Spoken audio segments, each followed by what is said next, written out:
Oh, he was trying to hide. All right. Are we all ready? First of all, let me say good afternoon to all of you that are gathered here today. I just want to take this opportunity to kind of talk about the next phase of downtown Youngstown as we're all familiar where we are. Just kind of give you a sense of what's next. You know, we know what we've had to endure. And again, I want to make sure that we never forget Akil Drake and his family and continue to think about them and how they're going and what they're doing and how they're getting through their day as we continue moving forward this year. But also the Chase employees who were working in that building at the day, the Realty Tower. We want to make sure we don't forget about what they may be enduring, if they're still going through rehab, if they've returned to work, if work is even possible for many of them at this time. And then we will make sure that the residents of Realty Tower who at some point in their life never realized that would be the last day that they would have a chance to leave their building and never go back to get some of their valuables, and some of the things that they got may not be enough, but we continue to keep them all in our thoughts and sympathize. And I continue to talk about my wife and I. We still have the debate about what we would have been able to take from our house if they told us we could not do that. So as we look at the future of the downtown Youngstown, a couple things are in my mind. I'm excited and happy that our residents of International Tower are back home and back in their community. Our neighbors are back there. We want to make sure that we continue to help and support them through. It's a transition. It was a transition for them to leave, but it's also a transition to get back to their lifestyle and their homes the way that it was when they left. So we're going to continue to focus on those as well. The hotel opened up, and I've had multiple family and friends ask, hey, can I come by now? Can I get a room? I want to come home for Labor Day weekend, and which is exciting for us. And I know that the restaurant will be opening as well. For our downtown business, we'll talk about our recovery that we're talking about, but I'll focus on a couple of things. I'm going to talk about the repair, the infrastructure of downtown. We're continuing to repair our infrastructure of downtown.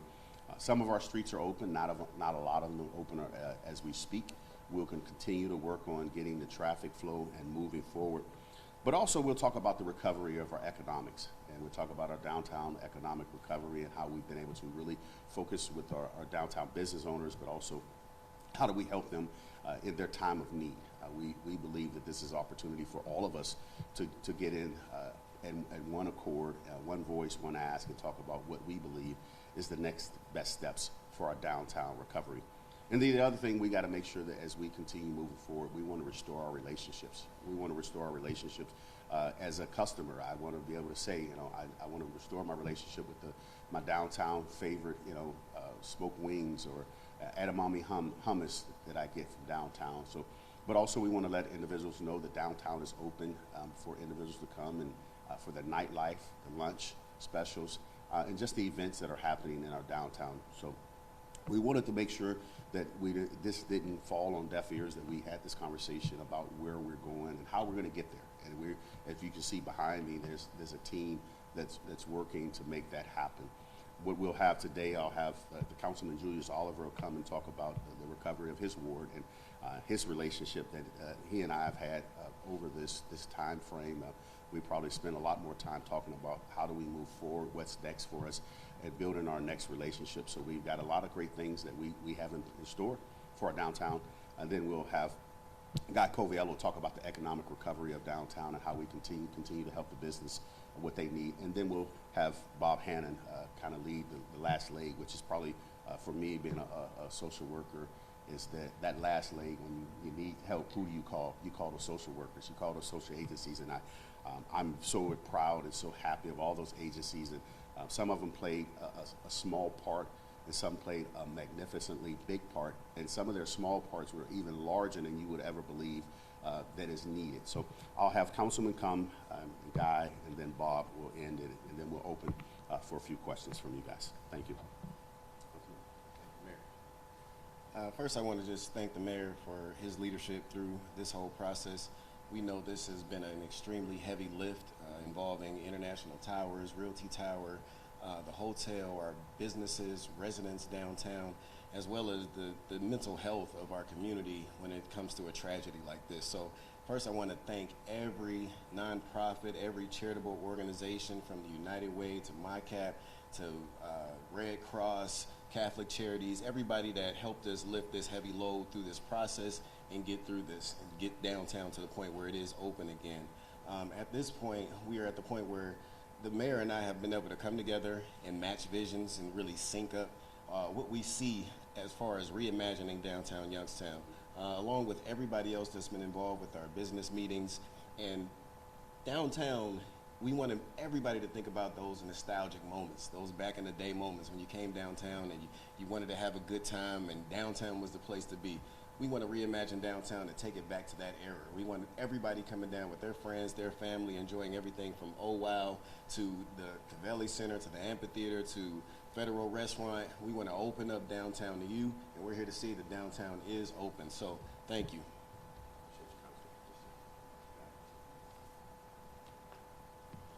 Thank you, Mayor. Thank you, Julius. Just like a lot of other people and organizations like United Way, Cityscape, the Merchants Association, the Regional Chamber is committed to downtown. We've assembled a group of business leaders that are helping to make sure we make good decisions about the future. And the nice thing is we're not looking back. We're not woe is us because of COVID, woe is us because of construction, woe is us because of demolition.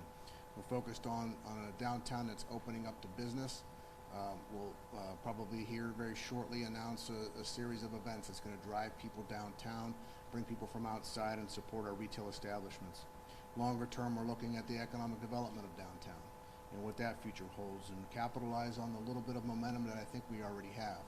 Steelite International, first company in 68 years to move its corporate headquarters to Youngstown, and we think that creates a model for us to attract more to do the same. Just about a month ago, we announced that Zoetic Global is opening a factory in downtown Youngstown. And again, we think we've created a model there that can attract more to downtown. Very shortly, we'll be announcing some international trade missions to downtown. We'll use downtown as the hub for visiting the Mahoning Valley. And we're going to also look at how downtown fits into the housing strategy. So long term, how do we replenish the residential focus of downtown? And we have a strategy that's Mahoning Valley wide, but we'll focus on downtown in partnership with Eastgate. And also our workforce strategy and making sure that downtown is part of long-term that. As the businesses come back and open up, some of the workers that they may have lost during the downtime are going to be tough to replace. So we want to make sure that we're here to help them do that. I think that we are at a turning point. I want to thank United Way, and Bob will be up here shortly for helping the people. And I want to reassure that the Chamber is here to help the businesses. Thank you all for spending the time with us.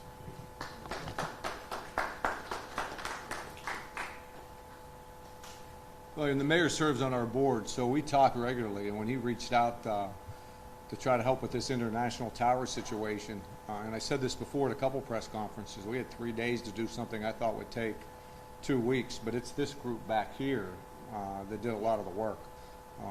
I've mentioned some names at these press conferences, and sometimes I hesitate doing that because I'll forget somebody. But United Way was a small piece. We might have been the lead, but these groups all came together to make it happen. To get 170 people moved, which turned into about 138, somewhat to family and friends, was a task. And Grimilda and Jess on our team led that with this group back here. And then last week when we got word they could return, how do we do that? We got volunteers and we got transportation. And just in terms of the volunteers last week, Goodwill, YSU brought over 30 students, Flying High, a Broadway Recovery Network, and a lot of individuals were part of moving those people back in. I'll just say this, in the 2 months that we thought was maybe going to be 2 weeks, the 55 people that we work closely with at Baymont were some of the most resilient people I've ever been around. Now, I don't want to speak for this group, and we deal with a lot of different people, high-end donors, people in need. Collectively, these were the happiest people I've been around. They may have had issues, but they didn't come whining to us or complaining. Certainly they needed things. They really didn't ask for anything out of the usual, what you would need: toiletries, food, clothing, want to be safe, want to be taken care of and not be forgotten. And because of this group behind us, that happened. So I just close by saying, you know, my time at United Way, this is probably one of the proudest things we've been involved in, because collaboration is tough. Who gets the credit? Who takes the lead? Who's out in front? That never came up. That was never an issue with any of this. Let's get to work. Let's figure out a way to get it done. And Guy mentioned Steel Light.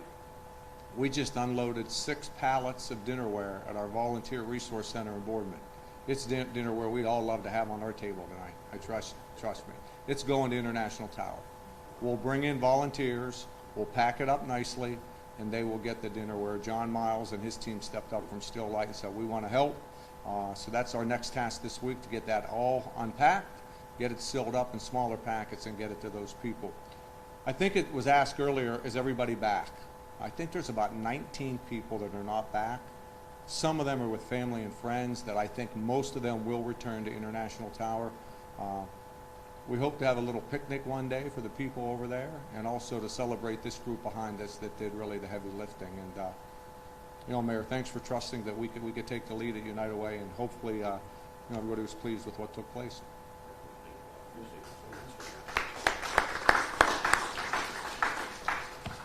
If you don't want to say anything, can you just say what organization you represent for them? Name and organization for all of you.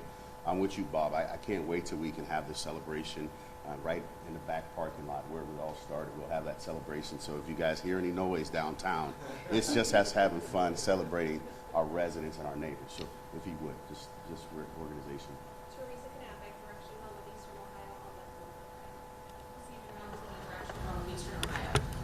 Sheila Triplett, CEO of MyCap. Nancy Voitis, Executive Director, Catholic Charities Regional Agency. Heather Namola, Property Manager of International Towers. Joe Pulaski, Vice President of Mission Services, Youngstown Area Goodwill Districts. Yeah, let's give them a big round of applause.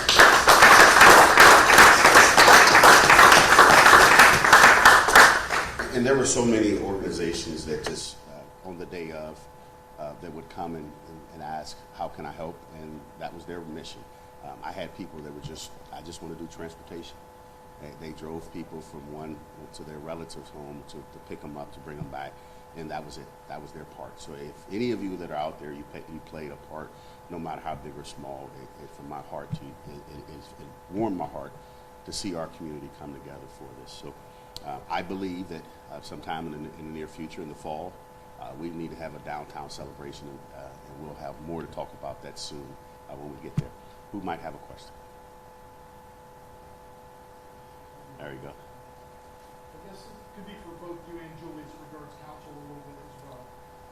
We noticed on the agenda there's a council payment of $259,000 for a company called Demolition, as they were working for Realty Building. We're trying to clarify if that was just the work done on the day of the explosion, and if not, you know, how can the city spend over another $250,000 when it's typically it was supposed to be the building owner's responsibility, and would you even then be trying to get reimbursement from Greenheart if this does go through and goes past the city council? Yeah, I can't put a price tag on that day. This was a contractor who came. He helped in the recovery effort for the young man. We knew that night we needed some help, and his team came together with Pro Quality Demo. I cannot say enough about him and his team, the time that they spent and how they were able to maneuver into that building. I think if you look at what he asked for, it was after, if you saw the site and how we had all kinds of, we had the trailer, we had the fencing. He really helped us through all those pieces that we didn't have. We decided that is going to be something that we, at a later time, our legal team can work that out with recovering our funding from the insurance company or whoever is responsible. But that was a safety issue, and we came right there, and that's the reason we decided that we would use him for that purpose. Was that just for the day with the initial thing, or did they continue on and on? No, there was multiple. There were multiple times. Like I even mentioned, when we had the trailer and how do you get in and out, the access to the site. If you look at the contract that was put up for that payment, there's an outlining of the scope of service that was provided for us as well. Denise? You mentioned that some of the streets are legally underground. Do you have any timetable when it's going to be? In my mind, soon and very soon. I'll give you, I know that a lot of our bid documents have gone out to get the Commerce Street project moving forward. We want to make sure that we also, I thought you would ask this question. We have the bid documents for that. Market and Federal, we've put out bid documents so that once the construction site is clear, we can reestablish that road again. And again, that's one of those issues that we decided we're not going to wait to figure out who's going to pay for what. We just know it needs to be done. So as a city, we're going to move forward to get it done. And once we can get the road open and complete, then our legal team can take it up with whoever we think is responsible for that road, clearing that. So we want to get the flow of downtown open. And as we get an opportunity to do so, we'll do that as well. If you see Boardman, they're moving. The progress is moving really rapid on Boardman Street, and as you know, Market Street is open, but just to a limited time frame right now. So all those that we're trying to make sure, Commerce, Boardman, Market Street, and as well as Federal. We want to get to East Federal eventually, and that's why you'll see legislation that we're requesting to get those things working in the immediate future. You said everybody's focused on what's next. What is next in terms of that next step? What else needs to be done with that site down there, and what's the next thing that you guys need to do to get back to quote unquote normal downtown? Yeah, I would tell you in my mind, I have a lot of ideas, but that is the heart of our downtown. I think that you're seeing the response from the community. This is a time where we can all come together and say we can all decide on. We want that to be a central focal point, working with the owner, working with different organizations. But I think this is a great time for us to say, you know what, I didn't really believe in, this organization. I didn't know them. Now I know them. I know what they're doing. I think this is a focal point for us to return and recover with our downtown. And that location for us working to figure out what happens there is just one idea. I think I've gotten calls already. How can I come downtown? And businesses want to locate downtown. So the resiliency's there, the interest there, and we're going to continue expanding east and west in our downtown. Have they given you an update on like that cleanup process, where things are going, how it's going? Yeah, I probably ask more than anybody in this room. You guys I go by there. It used to be daily. Now it's every other day because that's going to help me to understand. And you'll start seeing trucks, and I'll make sure I tell you, you'll start seeing the trucks removing the debris. And that will be a different challenge for us. That'll be another obstacle and a barrier that we'll have to deal with. But it's just know that it's going to be temporary. The sooner we can get the trucks in, get the rubble picked up, and get it removed, the sooner we can start shrinking the streets and making the construction site only about that location. The hotel can have their turnaround. We can start opening the flow of streets on Market Street. So the sooner we can get that done, the better for us. So I don't necessarily have a time frame. I just know that they have a schedule. And I just continue to go by there and ask a question every now and again, when will the trucks get there? And they say sometime this week you'll start seeing the heavy trucks coming through to pick up the debris.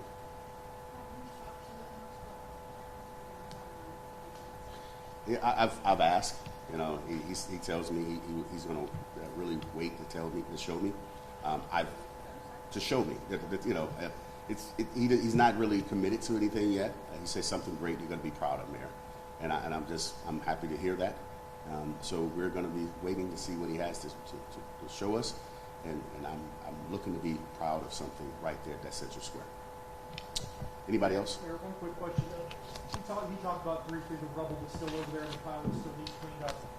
Whose call was it that it's going to be safe environmentally, the air, things like that? Because there were cones put out, danger asbestos on the site at the time. Whose call is it that the folks at Realty Towers will be safe, the folks checking into the hotel will be safe, just from an environmental, There's actually an environmental specialist that's on site every day. I don't know if you watch when they turn the water on. He regulates how much water has to wet down the space. Ohio EPA, they phone it in to him. But there's an environmentalist on the site every day, and he will be part of that, the containment and the packaging of the trucks and when they're moving out. And I know that from asking questions because I wanted to know the same, so I can explain that to the residents of downtown. Anybody else? Is there anything else that you guys need to do in terms of like finalizing the timeline for that celebration or the series of events that you guys got to do? We got to keep planning it. Thank you. Hi everyone, I'm Lindsay Watson. Thanks for watching the WKBN 27 First News YouTube channel. If you want more video news, subscribe to our channel. And don't forget to download the WKBN 27 First News app for breaking news alerts.